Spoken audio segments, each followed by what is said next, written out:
Alexander Grant was one of the most respected CEOs in New York.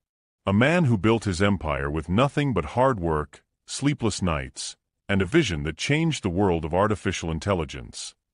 Everyone admired him. Investors trusted him. The media called him the man who never failed. He was rich, powerful, and deeply in love with his wife, Catherine. She was beautiful, classy, and the kind of woman who knew how to steal attention without even trying. To the world, they looked perfect together, the power couple everyone envied. And then there was Victor Hale, Alexander's best friend and business partner. They had started everything together, side by side, since their days in a small rented office. Alexander always said, "I trust Victor with my life." But he was wrong. Because behind those smiles and handshakes, Victor had started seeing Alexander as a rival, not a friend. He wanted more power, more recognition, and secretly, he wanted Catherine too. He started with little things. Late-night meetings that Alexander didn't know about. Private conversations between Catherine and Victor that had nothing to do with business. And slowly, those conversations turned into something darker. They wanted everything Alexander had, his company, his wealth, his name. One night, Victor came up with a plan. A plan that would destroy Alexander and leave him with nothing. Together, they built fake documents, forged signatures, and moved company funds into hidden accounts, all under Alexander's name. And while Victor handled the numbers, Catherine played her role perfectly. She smiled at home, kissed Alexander goodnight, and pretended to be the loving wife, while secretly preparing his downfall. When the time was right, they struck. Federal agents stormed Grant Innovations one morning. Cameras surrounded the building. Alexander was handcuffed right in front of his employees, accused of embezzlement, insider trading, and fraud. The news spread like wildfire. The man once praised as a genius was now called a criminal. But what broke him the most wasn't the lies in the news, it was what Catherine did next. She stood in front of reporters, crying, saying she never knew what her husband was doing, that she couldn't stay married to a man who betrayed the world. And just like that, she divorced him, right when he needed her the most. In court, the evidence was strong, too strong. Victor sat behind the lawyers, pretending to be shocked, pretending to be loyal. And Alexander sat in silence, realizing everything had been planned from the start. He lost everything. His company, his money, his name. He was sentenced to 10 years in Rikers Island prison, forgotten, humiliated, and alone. But even in that cold, dark cell, Alexander didn't cry. He didn't scream, he just sat there, quiet. Because deep down he knew something.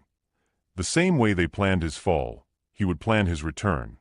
And when he came back, it wouldn't be for revenge, it would be for justice.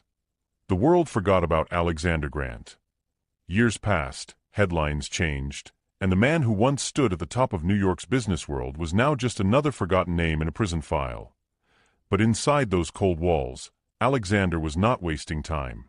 While other inmates complained, he stayed silent. He woke up early, read for hours, and studied everything that could make him stronger. Law, cybersecurity, corporate espionage, even human psychology. Wanted to understand how people thought, how they lied, and how they could be broken without ever being touched. Never spoke much, but there was one man who noticed him, a hacker named Eli Navarro, once infamous for breaching government systems.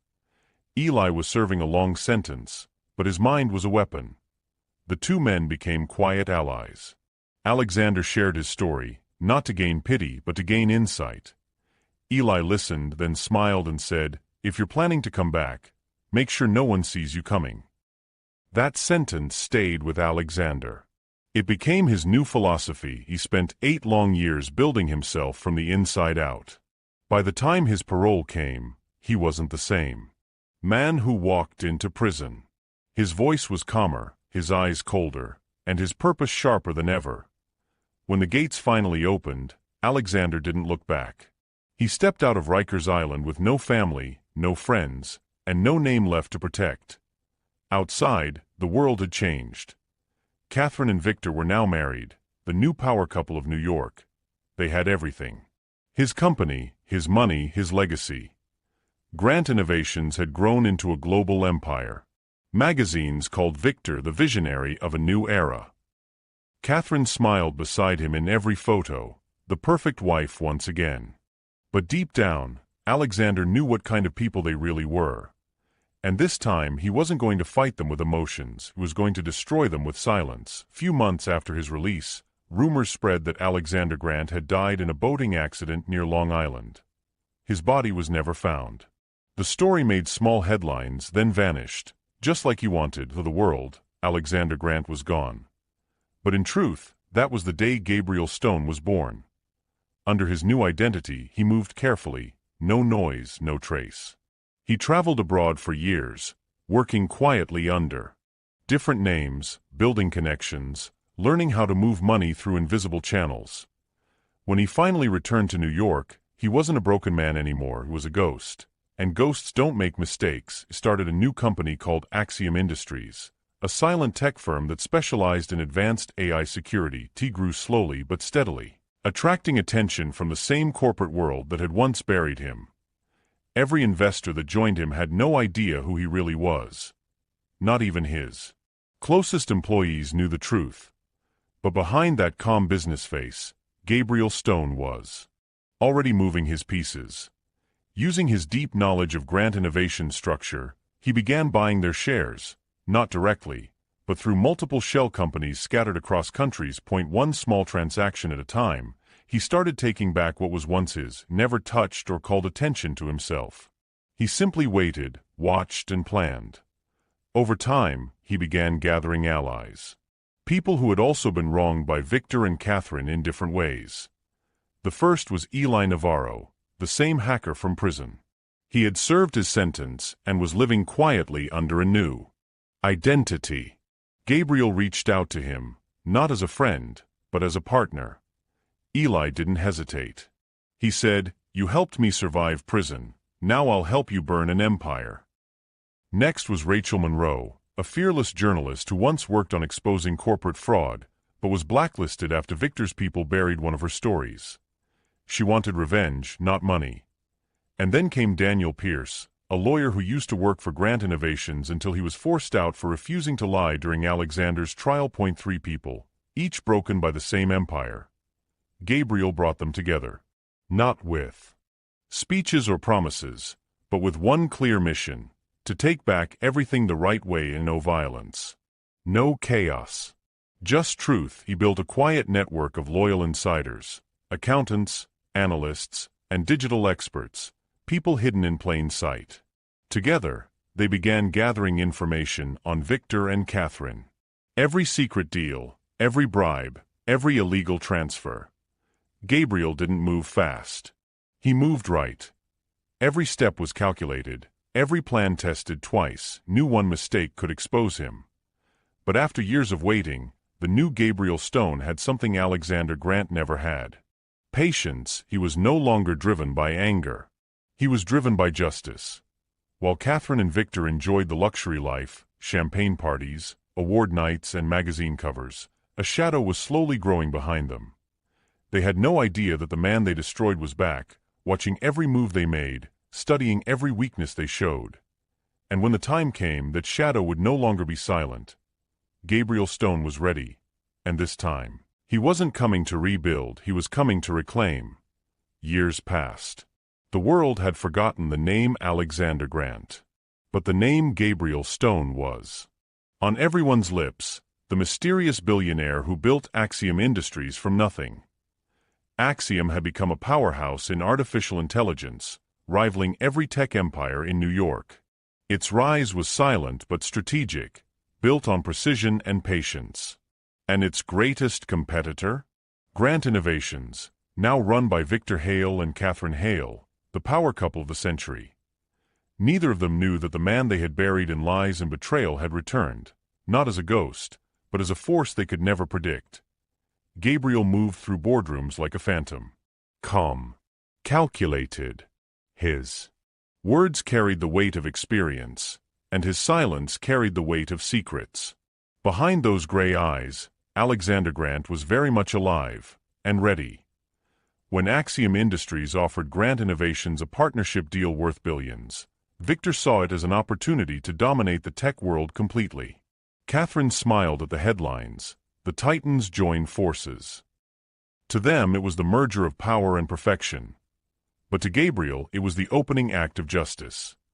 During the partnership meetings, he studied them quietly, their gestures, their arrogance, the way they looked at each other like gods of a world they didn't build. Catherine's diamond ring gleamed under the light as she talked about shared vision. Gabriel's gaze lingered only for a second, not in longing, but in memory. The gala came next. Empire Tower shimmered that night, gold chandeliers, champagne glasses, and the world's elite gathered to celebrate a new era of innovation. Cameras flashed, reporters shouted questions, and somewhere in the center of it all stood Victor and Catherine Hale, smiling like royalty. And then Gabriel entered. The crowd shifted as he walked in, black suit, silver tie, calm as winter. He congratulated them, shook Victor's hand, kissed Catherine's cheek lightly. She froze for a moment. Something in his eyes felt familiar. But before she could speak, he smiled. "Congratulations, Mr. and Mrs. Hale," he said smoothly. "You've built something extraordinary." For a moment, time stood still. Then the music swelled and the party continued. Later that night, in a quiet corner of the rooftop terrace overlooking New York, Gabriel finally faced them alone. "I must say," he began, pouring a glass of wine, "it's inspiring how far you've both come. Success, legacy, even love. But tell me," his tone softened, "does the past ever bother you?" Victor frowned. "The past? What do you mean?" Gabriel smiled faintly. "Every empire has a foundation. Some built on stone, others on betrayal." Catherine's face went pale. Before Victor could reply, Gabriel handed him a card. It only had one line on it, a quote: "The truth may sleep, but it never dies." And then he walked away, leaving them standing in silence as the city lights reflected in their eyes. That night, Victor didn't sleep. He stayed in his study, replaying every word, every look. Who was this man? Why did he know so much? By morning, paranoia had already begun to grow. He ordered his assistants to dig into Axiom Industries. But the deeper they looked, the less they found. No records, no past, no origin. Just a ghost with money and power. Catherine tried to calm him. "You're overthinking this," she whispered. But her hands trembled. Because deep down she had recognized something. The cadence in Gabriel's voice, the stillness in his eyes. T couldn't be. Alexander was dead, or was he? Meanwhile, Gabriel's team moved in silence. Eli Navarro, his old prison ally, now operated an entire digital network underground. Lines of code crawled across screens, infiltrating Grant Innovation servers, pulling out old transactions, hidden emails, forged documents, the evidence that had once destroyed Alexander's name. Every secret Victor buried was unearthed and sent, anonymously, to federal investigators and major news outlets. Simultaneously, Gabriel's lawyer ally reopened the old case with new evidence, connecting Catherine to the forged testimony that had sent Alexander to prison.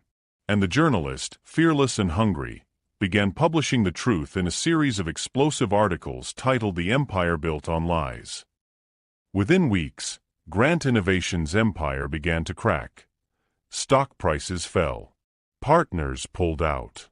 Investigations began. Cameras crowded their gates. Victor shouted at his board members, desperate to control the damage. Catherine avoided the press, hiding behind dark sunglasses. The once invincible couple of New York became front-page shame.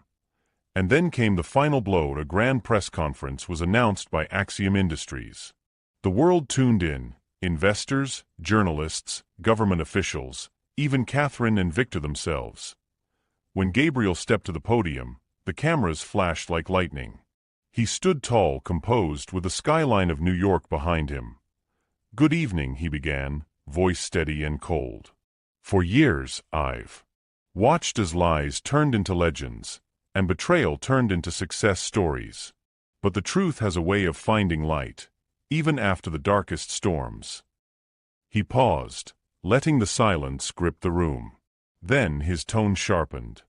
"My name is not Gabriel Stone." Catherine gasped. Victor froze. "My name," he said slowly, "is Alexander Grant." The crowd erupted. Reporters shouted questions. Catherine covered her mouth, trembling. "You took my name," Alexander continued, his eyes fixed on the camera. "My company, my freedom, my life." "But justice," he leaned closer, voice cutting through the noise, "doesn't die in silence." The screens behind him flickered. Evidence, documents, recordings, photographs. Everything laid bare for the world to see. Why, the next morning, Victor Hale was arrested for fraud and corporate conspiracy.